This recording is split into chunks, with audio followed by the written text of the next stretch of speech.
So welcome everybody to another episode of the Brewmasters.Club cast. Here is what you have to look forward to in tonight's episode. I noticed the donger of a microphone that's in your face. For everyone out there, I'm flicking him off right now, big time. Yeah, it's great. And I'll put it over. It's fine. It's a little rusty. I'm trying real hard. It's a little rusty. I actually, though, to Ryan's point, might be the longest intro ever. I smell a beersy on the line. That, of course, is a fictitious award that we give to somebody in need. Can we please start beersies? But whatever. Yeah, we trust me. I'll leave it in. We can reference that later. Okay. Oh yes, great. Thank you. All right. We'll see. Donnie. I mean, so you're saying this keg stands for no one? Sorry, folks. Last man's having some technical difficulties. You don't have to explain it. I'm gonna cut all this out. Don't worry about it. No, I know. Do not ever cut me out. And I love the fact that I now have a kegerator in my living room with at least, I would say, probably 3.5 gallons left of this beer. Apparently, these were the flavors that you're looking for? They were the flavors I was looking for. Get out of my drink. It totally worked. Hashtag totally worked. So there's like a balance, a compliment, and an underhanded compliment. Someone like Dane, who's just a douchebag for drinking Cold Mountain every day. I just want to say we're not any sort of geek off the street. We know how to handle steel. Well, hello, podcast. How is it going? It's going great, Christian Roberts. How are you? Yeah, first off, Brain's a pedo. The guy with the nose, and he walked off. What's his name? He walked off with the guy. They all have noses. I have no idea who you're talking about. He's like scrunched. I'm forgetting names. I hate this. I'm terrible. The guy with a nose. Got it. They walked off to get a beer. Hold on. Sir Braun. It's got to be Sir Braun. Hold on. Sir Braun. Oops. Not Sir Pizza. Sir Braun. Sir Pizza. Yes, you're right. It's Sir Braun. Got it. I wish it was Sir Pizza. All right. Jesus. So, yes. No one gives a shit about Sir Pizza, and seriously, man. Okay. Fair enough. Is that he's so mad. Very noisy. This is a restricted area.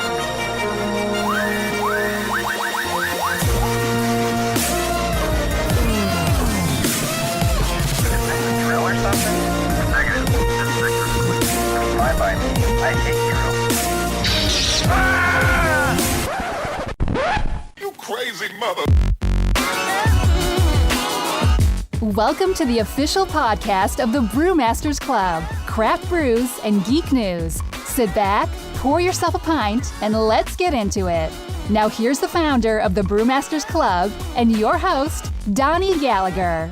Welcome, craft beer fans. My name is Donnie. This is the official Brewmasters Club podcast, craft brews and geek news. As I mentioned, my name is Donnie. I'm joined tonight by two lovely, kind young gentlemen. First off, Mr. Lausman, how are you? Doing fantastic. Absolutely enjoying myself. Glad to be here. That's fantastic. And secondly, but not certainly least, Mr. Rye Guy, how are you, sir? Brood Boy 813 here and enjoying listening to Donnie's new microphone and him talking. We always like to start the show off by talking about what are we drinking, what are we going to drink. I think Ryan, of all people, should start the show today because a couple of us in-house some of your own brews there, right? But there's more of a story than just that, Ryan. If you want to let us into what the last 2 weeks you've been doing, my friend. Absolutely. So this past weekend was one of the best I can recall. And a couple of weeks back, I brewed a 5-gallon keg of the Wildfire IPA. As it gets closer to bottling day, or kegging day, I should say, I was looking through all sorts of different avenues and things like that to find a refrigerator, a keg, like all the things that you need to like actually do something with and turn it into some good beer. So I woke up Saturday morning. I was like, you know what? I'm just going to go do it. And I went down to Best Buy and I bought myself a nice little kegerator. Came complete with a CO2 can. It also came with the lines for everything that you need to tap with. The keg I got from Gus, our good friend over at ABC Liquor. That was awesome. Cleaned it all out by boiling it with sanitizer water for about an hour. You know, you want to really clean out those things. And then Sunday, kegged the beer. And you're not supposed to actually, Donnie, I don't know if you knew this, it's really hard to keg with a SYNEK keg. Most home brewers, they will actually go and get a corny keg, which is the ones used for soda, because it has a nice little easy tap that you put the CO2 coming in, and a nice little one that you plug it so that the CO2 comes out. You need different heads and different fixings and stuff like that, but it's an easy way to do it. Well, I'm overly complicated a lot of the time. And so I did some research, and Tim actually showed me 2 weeks prior how to pry the ring off the top of the SYNEK keg, which was not easy, but I finally got it off, and I was able to clean the stem, and I sanitized that for the same amount of time that I was boiling the water inside of the SYNEK keg. And miraculously, I got it back on, and the tap handle fit perfectly.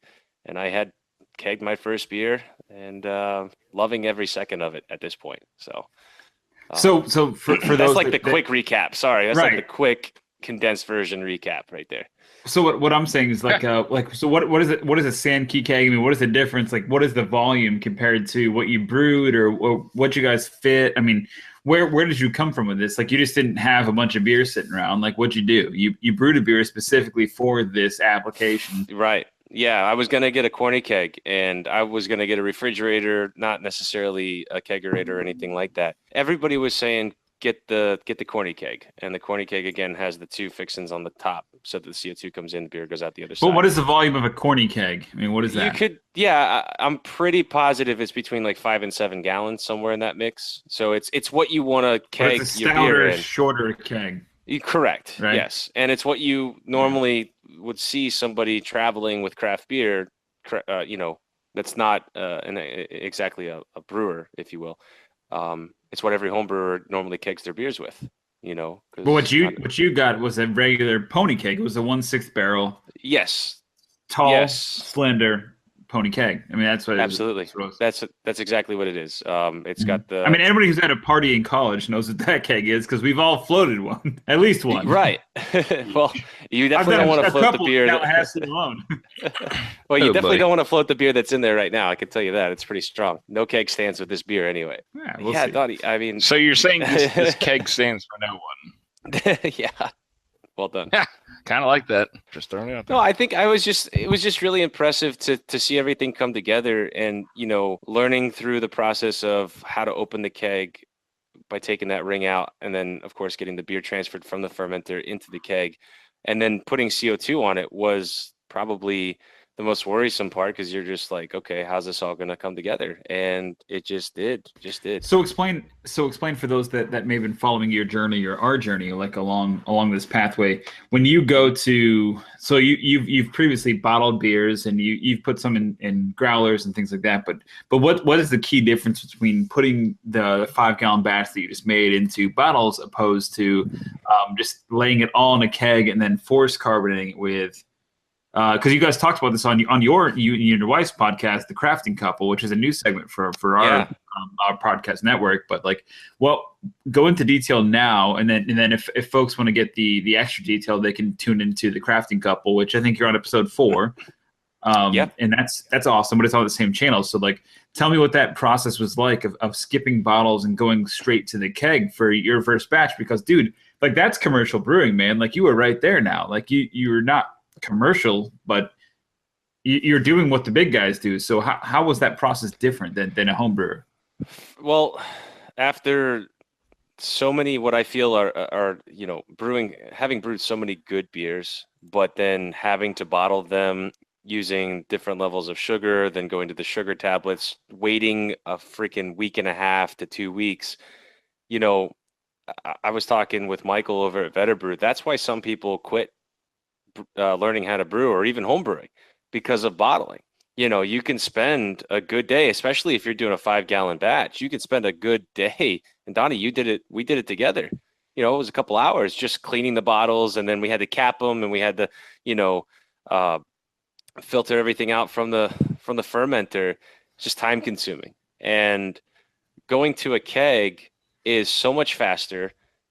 Just transferring everything out of the fermenter into the keg, and then tapping it, putting that CO2 on it. And one of the things that you want to do, which I'm sure we'll get into more of it, is you want to turn the pressure up, the PSI up on the in the CO2 inside the keg up to about 30, and just set it for a day, maybe day and a half or two, before you kind of let some out, turn it back down, and then you want to be like around 8 to 10, maybe a little bit lower, so that you pour not just foam but actual beer.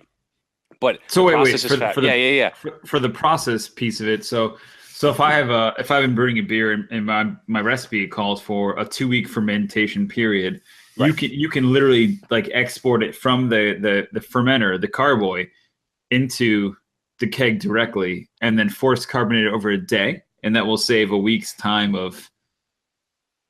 Yeah, I was gonna say basically that's it. When we brewed that beer back in November, it was a 14-day fermentation process, and then a 7-day, wait after bottling to see if it goes. No more of that. I'm done with that. I'm never going back to that.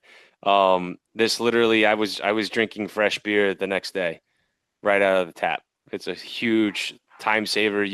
And the other thing too, not all the sugars get fermented or even eaten up by the remaining yeast in your bottled beer.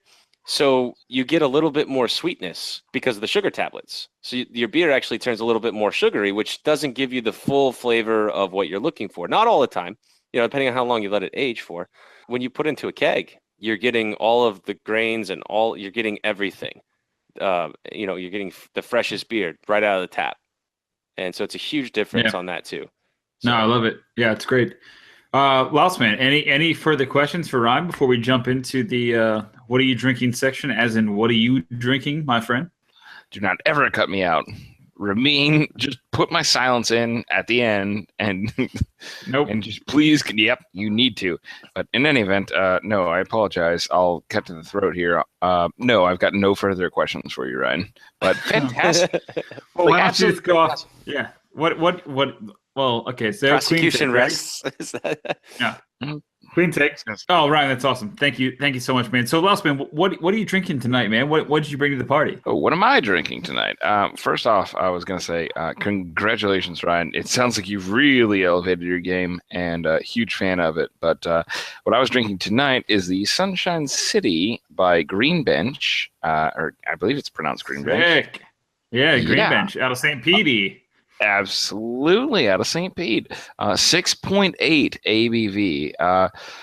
To be fair, totally actually roached the rest of the 6-pack because I liked it so much. Lovely little IPA. I've got zero issues with it. It's local. It's absolutely wonderful. I don't know if you guys have the chance to try it before, but no. Is it orangey or is it like more citrus? Like what are the? Because you said it was an orange kind of flavor to it. And it's a Sunshine City IPA. It's colored orange. It literally immediately tastes like an orange, which I love. I mean, it's great. It is so citrusy. It's not like drinking a bottle of real lemon. It's kind of more like drinking a beer that's 100% focused about being citrus based. I mean, they're proud of it. They love it. It seems like they love it. I've got zero issues. It's a huge.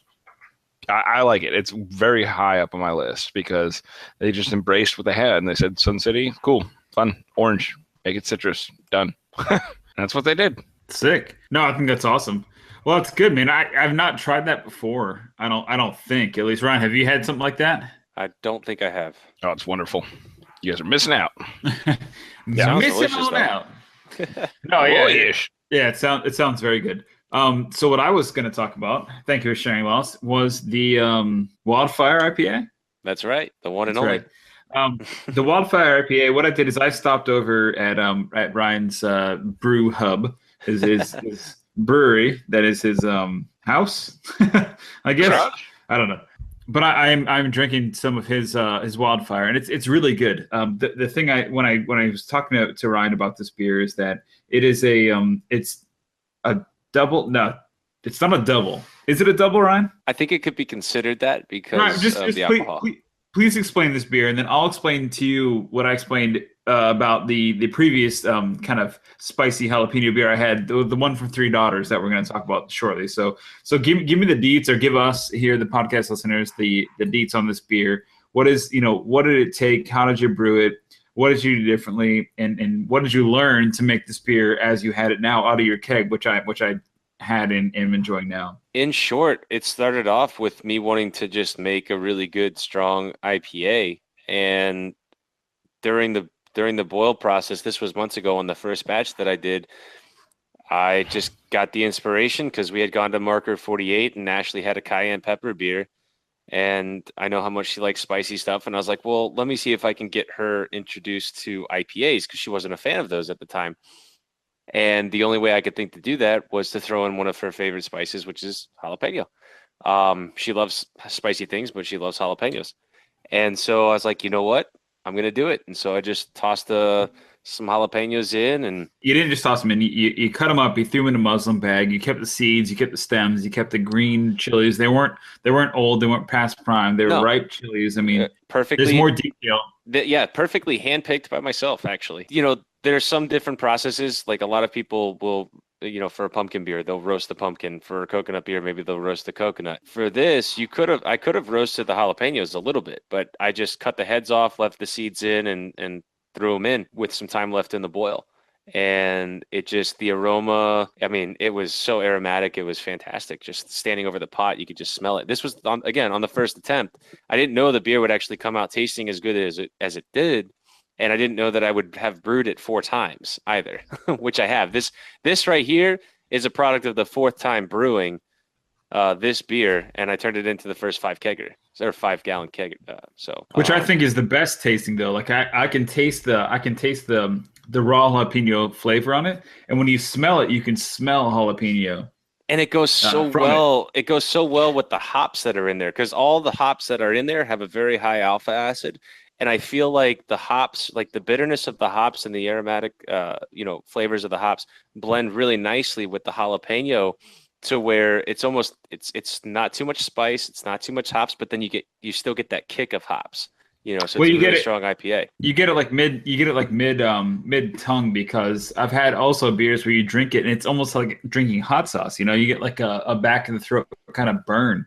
And you don't get that with this. It just has the nice flavor that you're looking for out of the jalapeno beer. So I congratulate you, sir. We've talked to your beer up now, what, like 4 podcasts that you've been making probably. This wildfire? Yeah. But here's the deal. Like I won't eat a jalapeno, but I will drink this beer, and I love the fact that I now have a kegerator in my living room with at least, I would say, probably 3.5 gallons left of this beer. Yeah, it's very good. So that's very good. I can't be, I'll brew another batch eventually, but I won't ever go back to bottling it, because I gave the last bottle to Joe over at O'Brien's the other day, so he'll get that experience. Like, you'll still be able to taste it. Donnie, you guys both tasted it when it was bottled, but I'll never go back to bottling. This is just the pure flavor that I was looking for. So Last Man, do you have any thoughts on this? Because I just want to compare a couple of thoughts that I had personally compared to the $3 jalapeno that I did have. So I'll do that after you have anything else, if you want to contribute. The only thing I had to say was, Ryan, apparently these were the flavors that you're looking for? They were the flavors I was looking for. Get out of my group. It totally worked. Hashtag totally worked. So as I was saying, like the last I challenged Ryan because the last jalapeno beer, the pepper beer, it wasn't really jalapeno, it was pepper beer that I had, was from Three Daughters, and it was the Phantasma Spicy Double IPA, which is that one. It's like a 3.05 on Untappd. So people don't like it. They say it smelled like chilies, tastes like green peppers, great heat, not over the top, excellent with nachos. So what I did, Ryan, and I'm just saying this because I've had this beer, which I thought was a little bit more spicy on the finish, the Phantasmus from Three Daughters, and then I tried your beer. I thought your beer was more of a true beer taste to it. It had a little bit of spicy flavor, but when you finished it, it didn't leave you hot. It didn't leave it hot. So what I actually did is I had your beer with jambalaya, and I had taken a sip of my wife's Mick Ultra, and I tried the two side by side. So the Mick Ultra, of course, being not water beer, it cooled some of the heat from a jambalaya. But when I tried your beer with the jambalaya, it wasn't like it was overly spicy. What it did was it kind of just ramped up the heat a little bit, right? So what I did is I put sriracha on everything. So my jambalaya was already hot, but when I added something like Parmesan cheese or some sort of something, a cooling agent, something to do that to kind of mellow it out, it made both the beer and the jambalaya kind of pop. So I put Parmesan cheese on the jambalaya, and then I had a bite of it, and it was spicy, sure, but the cheese kind of cools it. Then you take a sip of your jalapeno beer, which ramped it right back up, right? And it just made like a palate that was just kind of complementary. So nice. You know, we always talk about how there's a balance. There's a balance. There's a complement, and there's, you know, something that will not do well for the beer. So the complement was there, as in you would assume that the Mich Ultra would cool the heat, which is what it did. But at the same time, when you use something else like cheese to kind of like mellow that flavor, the jalapeno beer kind of brought those strong flavors back out, and it just made that meal kind of pop a little bit stronger. So I thought it was very interesting. But I would challenge anybody that or you, Ryan, that tries your jalapeno, just to have it with something spicy and see what you do, because it'll complement, it'll compete, or it'll calm down, and that's it was very cool, like combination. You had a couple uppers and downers there going. Yeah, it was very weird. Yeah. So there's like a balance, a compliment, and an underhanded compliment, and that's the cheese. I feel like the cheese is the underhanded compliment. Well, it depends what you eat, right? I mean, that's what we always say about food pairings. So it complements, it balances out, or it fights with it. I mean, that's what it is. So you want to be in the region, but then again, if you're drinking, like a chocolate stout and you're having a cheesecake, those flavors will kind of compete, but they mesh in a way that makes both pieces taste better combined, right? I mean, that's what you're looking for. So a spicy beer with a spicy meal is interesting. Just like they say, red wine, red meat, sure, but a spicy beer, spicy meal is different than a refreshing beer and a hot, spicy item. So it just made a different. It made a different kind of organism for me, but I liked it. So we don't have to dwell on it. I just want to tell you, spicy meatball yet? Is that? No, buddy. I didn't come alive, man. What do you want from me? No, I know. I wanted to say it like Mario or something, but we're not shooting. Waiting for Laos. I know. I was waiting for Laos man to kind of kick that out. We're not shooting the commercial for it tonight. I mean, I'm sorry to break that to you, bro. Like, you can reel it. Yeah, put that red cap back under your seat. Like, you don't need to do all that. Like, it's not a you. It's us, yo. It's a me. Come on, I'll do it right there. There it is. I was waiting for it. Donnie was throwing the softball. Yeah. All you had to do is swing for it. No, Donnie, I'm really glad that you enjoy it, and I'm gonna brew that beer again. But again, you challenged me to brew a beer consistently well, and this has been that one beer so far that I've been able to brew consistently well. So I'm thankful for it, and still got plenty more if you want to stop over tomorrow and get some more. Yeah, well, I'm thankful that you've given me a chance to try it on every level that you've tried it. Tried to brew it. So I think it's the 4th or 5th concoction I've tried of yours. But let's keep it going, Ryan, and I'll stop on over there for another fill up here shortly. Yeah, definitely. I'm just gonna lightly introduce this beer real quick because I know we have plenty more to talk about. This is my Sloppy Redhead. I don't know if that's actually a name. Jesus. But is there a story behind the name of Sloppy Redhead that you can share on? I am a redhead, so I would hope it has nothing to do with you. It does not. Well, why I'm calling this the Sloppy Redhead is because I have my base formula for all the grains in this. But the reason I call it the Sloppy Redhead is because I literally used some leftover hops that I had from some previous brews. And I chose not to write down any of those hops, nor how much I threw in. It just turned out to be a really good beer. So I figure if I keep the base the same, I can just change the hops out at any time. I might change the flavor a little bit. I get that. But that's what I think makes it a Sloppy Redhead. So, it was kind of... I was going a totally different direction, but I'm glad that's where you landed. That's good. Oh. Yeah, me too. I thought there was a personal experience there that we might have to worry about. Yeah, I mean, I could share a story or two about a redhead, but we don't have time for that. So Yeah. But leave you and I have Louse's time for that. backroom stories to the back room. Let's just leave those. Just leave those there. Yep. So it's just a really good beer. I really like it. It doesn't have that tomatoey finish that like Killian's has. So I'm happy about that. Yeah. All And you right, don't have well- to meet her parents either. I mean, just saying. Well, Ryan, personally, just before we move on to anything else, and I think this is totally worth the time, just because I can speak for me. Laus, you can chime in if you want to, but I am very excited about your beer journey. Not only from what has happened in the last, dude, for the first off, like 49 episodes. Okay, just everybody listening there, 49 episodes. I know it doesn't sound like a lot, but I think there's been a lot of change that's happened between all of us in and currently not on recording right now. There's been a lot going on in 49 episodes. Ryan has really came into his true form here, and he's found a passion here. And I as a Brewmasters club kind of person here, I just want to say that it inspires me that someone like Ryan has taken so much pride and joy and fascination in brewing, and I think it's great. And we have other people on the show. For the last 2 episodes, we've had Christian Roberts, who is also a home brewer turned commercial brewer, who's doing a great job there. And someone like Lost Man, who didn't always like craft beer, but over time has started to love that. And someone like Dane, who's just a douchebag for drinking Cold Mountain every day. I'm kidding.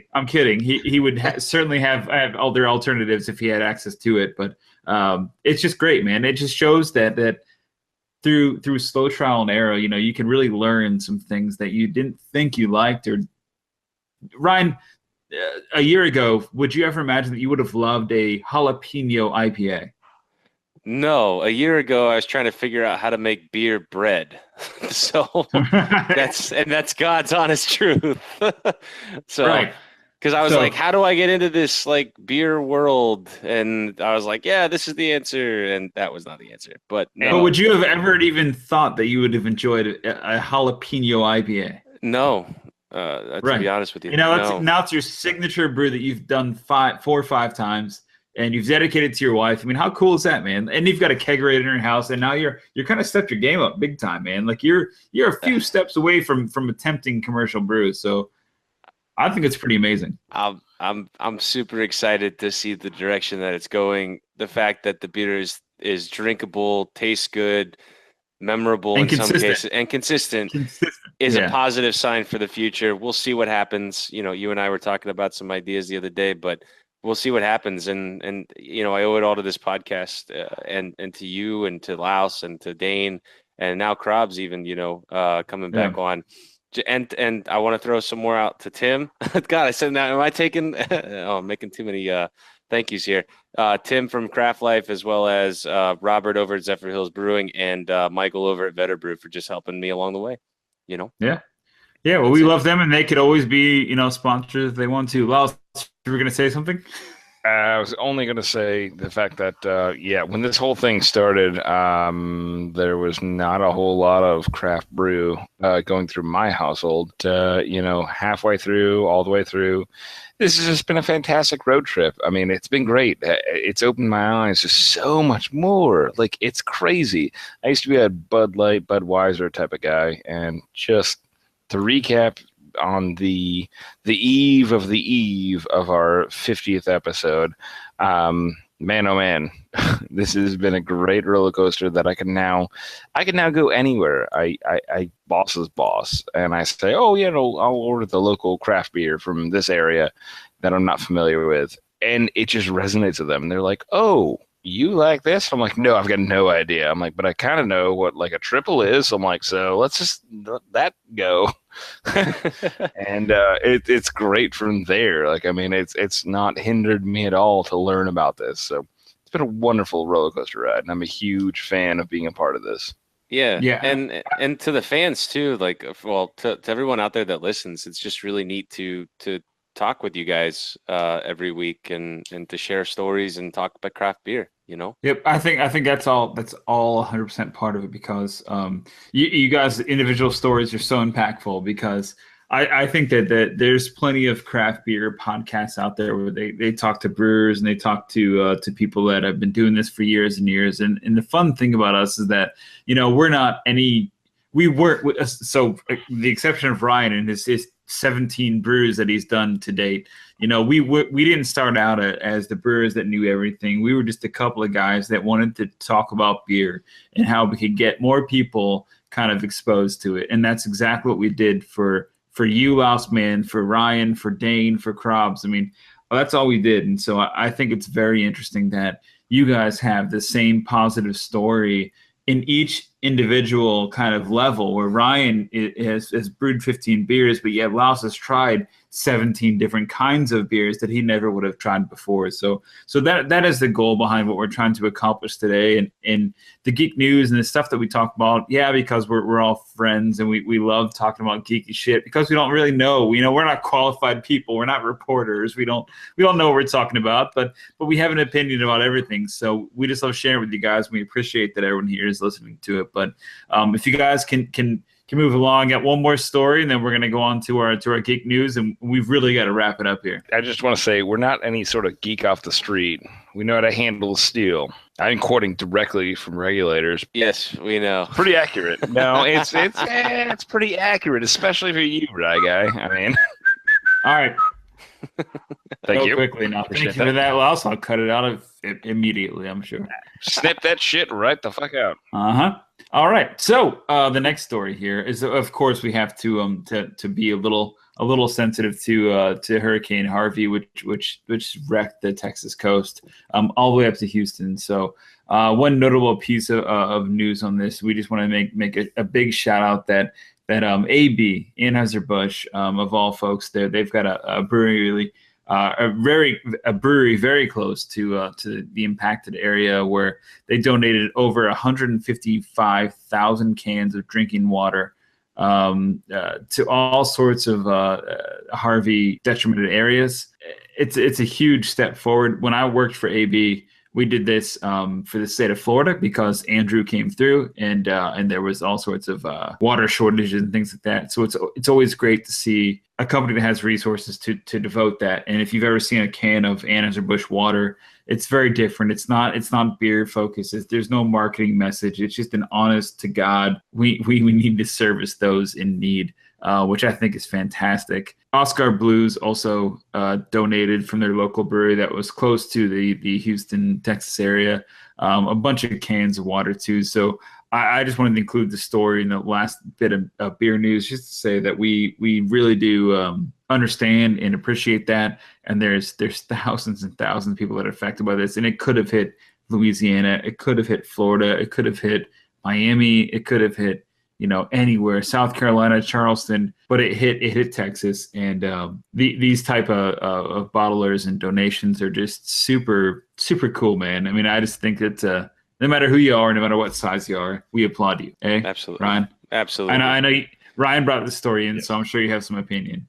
We talk a little bit of smack here and there about their takeover and stuff with buying up all the craft beer breweries. But when push came to shove, they really showed their heart. And I think that can be appreciated on many levels. We're in Florida. There's not much that we can do other than, give money and hope that it actually ends up where it needs to go. But there are people that are joining forces all around the country that are going there and helping out. And this is just one way that, let's just call it, the beer industry is actually helping out. You know what I mean? Like, I think that's a really heartfelt thing, especially when there are probably thousands, if not, millions of people that look at beer in the negative light. Oh, it's alcohol, oh, it's poison, things like that. But look now where it's able to help. So I don't know. That's kind of my take on it. Is very heartfelt, and I appreciate it. And I know the people of Texas do as well. My take on it was a little bit different because for whatever my job is, it does require a little bit of disaster response. So I was anxiously awaiting a deployment to Texas to see if I can help or whatever need be for my particular job area. But the funny thing is that when I mentioned it to some of my buddies, they said, got to try the spicy margarita. I said, what in the hell is that?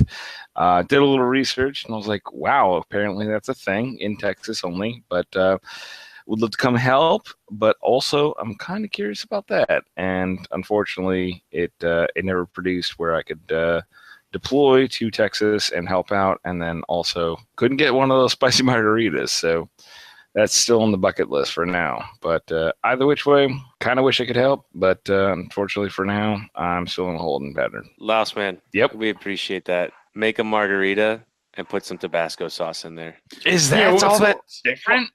Well, that's Christian Roberts is calling for some reason. Christian Roberts, what are you doing, man? Well, I'm closing up right now. Just finished enjoying my beer, doing things slowly because I'm fucking tired. All right. Well, we're just finishing our podcast, so we'll talk to you later. Oh, you're on the podcast right now. Yeah. Can anyone hear this? Yes. Well, hello, podcast. How is it going? It's going great, Christian Roberts. How are you? Not bad. Just enjoying a lovely Stickman IPA, double IPA right now. All right. Well, we'll talk to you later, Christian Roberts. All right. You guys have a good night. All right. Bye-bye. Good night, Christian Roberts. Good night, Christian Roberts. Wow. That was an interesting turn of events. So anyways, Louse, that's fine. We'll figure that out in post. Do we have any finishing stories? Because we didn't really get to our geek news section tonight. I think this is a definite fan tribute, if you will, to all the listeners out there, just to see where we've all come, and also, to have them still come along with us.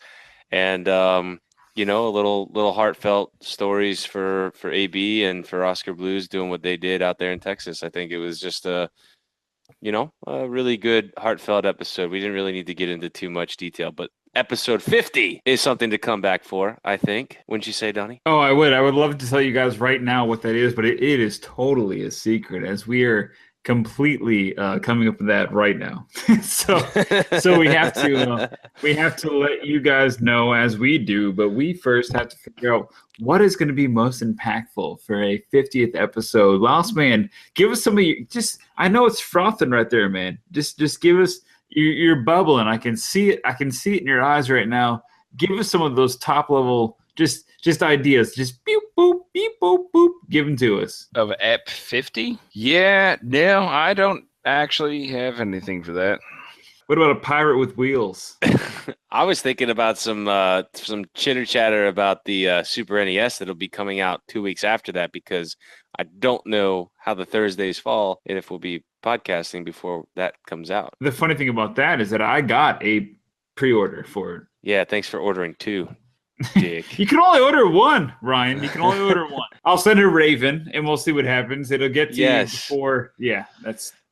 Why have we not talked Game of Thrones at all in the last couple of weeks? Just saying. None of us are uniform on that. Okay. That's why. Have you not seen it, Louse? I'm in the process of seeing them. I don't know what you want from me. Ryan, have you seen the finale of this year? I did. We can talk Game of Thrones. We can talk Game of Thrones now. It's we can talk a little bit back and forth. A little chitter chatter. No spoiler. We won't give any spoilers. Right. We won't give any spoilers. No, we can give spoilers. Louse, you probably don't want to be here for this. Oh, he's really mad. Oh, he's really mad. Yeah, so we'll talk spoilers. I guess we're gonna talk a little spoilers for our geek news section, right? Because we can still finish this episode. So yeah, so we're gonna do geek news. This is you can drink it, send it back. What do you want to do? Doesn't matter. I'm drinking Ryan's brew and I'm liking it. Well, I'm almost out of it. So I'm not. I got 3.5 gallons of it. We won't spend a lot of time just recapping anything. We got about 5 minutes to just run through this. But what were your thoughts? And because I've done extensive research. Our correspondent Chester A. Fulton is a Game of Thrones freaking. He's basically a documentarian. He's got it all locked down. He said himself that if the Night King took over Westeros, he would slit his own wrists. So he is a guy that I would trust with Game of Thrones knowledge. Ryan, what did you think of that finale? Well, so loved seeing the Ice Dragon. That was great. And Jon Snow's butt. I was trying to focus to see if there was a nip slip, but weren't we all? Yeah. Well, I think she only. Let's go back to season 1. Yeah, season 1. Yeah, season 1. Yeah. I was not expecting the whisper into Jon Snow's dad's ear to find out that he was a Targaryen. I know we're Aegon going straight to it. Targaryen. I was not Yep, expecting. we're after it. Yeah. I was not expecting that at all. And I think that's where I was like, whoa, the whole thing just opened up. And then as that happens, he's, so is that his aunt, his sister? Like, I forget. Or Yeah. First off, Brain's a pedo. I don't like Brain at all. he is, He's like just hanging around at all times.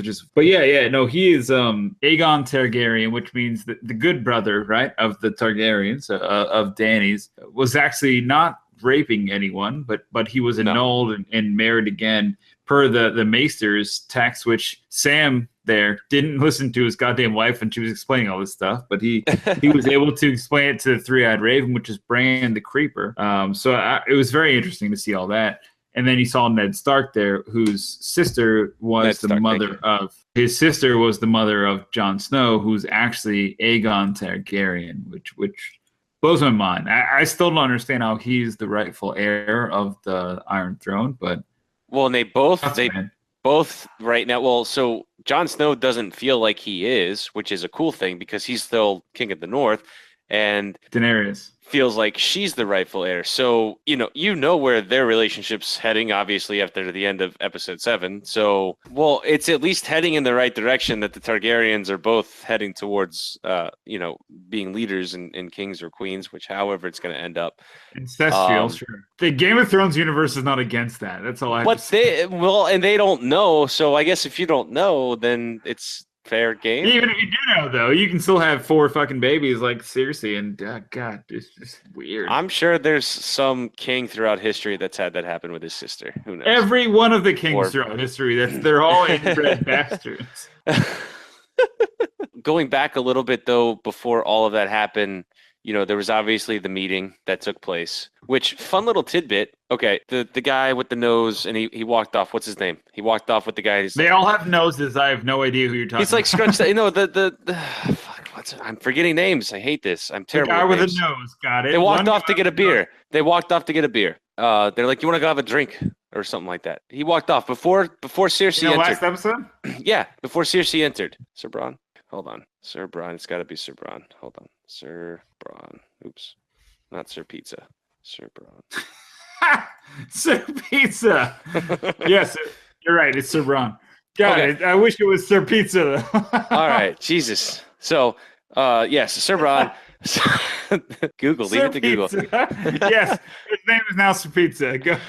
So evidently the reason why he walked off, because I was wondering, I was like, well, why the fuck isn't he supposed to be at this meeting? Like, he's supposed to be the right-hand guy, the right-hand guy here. He wasn't at the meeting. What are you talking about? But no, the reason why is because him and Cersei, the actress, so they both used to be together. Their relationship ended so badly off the camera. The relationship ended so badly they have it in their contracts that they can never shoot a scene together. If anybody out there was wondering why Sir Bronn left to go have a drink, this is the first time that all of these like 10 characters have ever been in the same spot at the same time.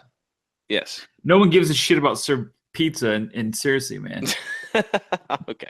Fair enough. I'm terrible with names. I'm sorry. I can't. Well, these names are awful to remember. Like the guy in the wall, his name is Tormund. His name is Tormund.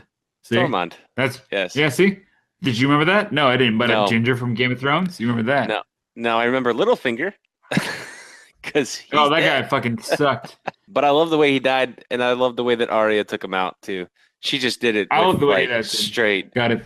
All right, Ryan. First off, did you enjoy the end of Game of Thrones or no? I did. I thoroughly did. I did too, and I'm looking forward to the last season. I enjoyed it. I think it's a great show. I think it's fantastically written. I think that $10 million an episode is fucking fantastic. Our good friend Chet is actually addicted to it as if it were crack cocaine. Can I go back slightly to episode before that and ask one question? Yeah. Okay, I know that they were all venturing out to get one of the White Walkers, and they ended up getting surrounded and everything else. My question is, why in the hell did not all of them have a sword or something made out of dragon glass? If you think about it, Snow was already in good stead with Daenerys, and they were already taking some of it out. They couldn't have waited a little bit longer to make some dragon glass blades.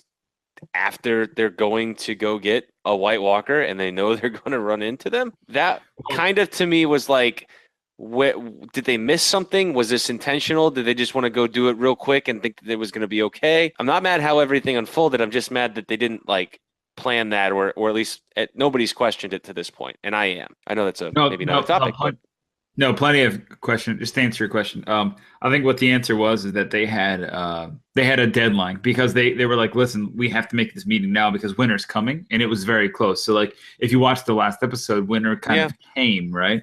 So they were like, we have to show them what's going on right now, and we have to do this quickly. And so they said basically like, grab what you could, which each of them had kind of a dagger, right? That was the dragon glass, so because Jon Snow actually pulled one out and killed a couple. He did. Yeah, so they had a dagger that could do it. They had minimal weapons, but they mined as much as they could as quickly as possible, and they shipped that mineral, that thing off to where it needed to go to be forged into weapons. So the forging party didn't have that, which is what Jon Snow was in. They didn't have access to all the weapons that they were collecting from that. All they did was basically had a couple, impromptu weapons they could use to like kind of show what was going on. What they went out there to do as a foraging party was to grab one or two and bring them back. I thought it was fucking stupid for them to go anywhere into the wilderness just to grab one and come back, because you would assume there'd be 1,000 of them. But thousands. Luckily, Danny came around with the dragons and only one of them got killed. So it's terrifying. But any other questions? Because we gotta go. Yeah, no, that's it. That's it. All right. Have well, fun on that editing. note, yeah, I'll have a great time. On that note, thank you all for listening. We appreciate every single one of you that does tune in tonight.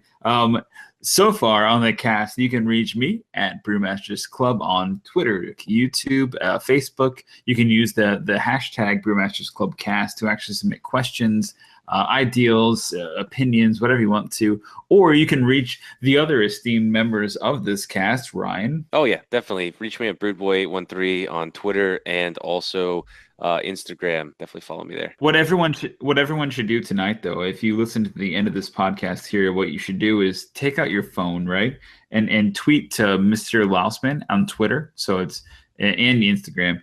It's at Mr. Lausman, and just tweet to him and say, I can't believe you said what you said. And that's all you need to do is tweet to Mr. So it's at Mr. Lausman and just say, I can't believe you said what you said. And if you say that to him, he'll eventually bring it up to us and say, what did I say? So just bring out your phone at Mr. Lausman. I can't believe you said what you said, and see what happens. Let's see if we get 1, 2, maybe a half dozen or 1,000 people that relate to that. Sound good, Ron? Sounds great. And at the end of every podcast, we always say, enjoy your sloppy redhead. I like that one.